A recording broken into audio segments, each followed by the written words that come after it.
Hai, kembali lagi. Kali ini ada resep soto simpel dari mama. Kebetulan aku lagi main, jadi ya kali ini aku nggak masak. Pertama tadi lagi bikin kelapa parut buat santannya. Lanjut goreng kentang dan ayam buat isiannya dan ini semua bumbunya. Lanjut dihaluskan dan ditumis semua bumbunya ini beneran harum banget.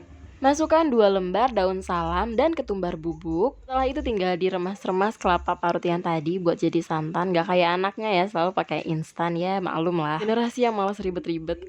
Ini diambil sampai 2 kali saringan, ditunggu sampai mendidih, masukkan suiran ayam, kentang goreng, sayur kol, dan irisan daun bawang.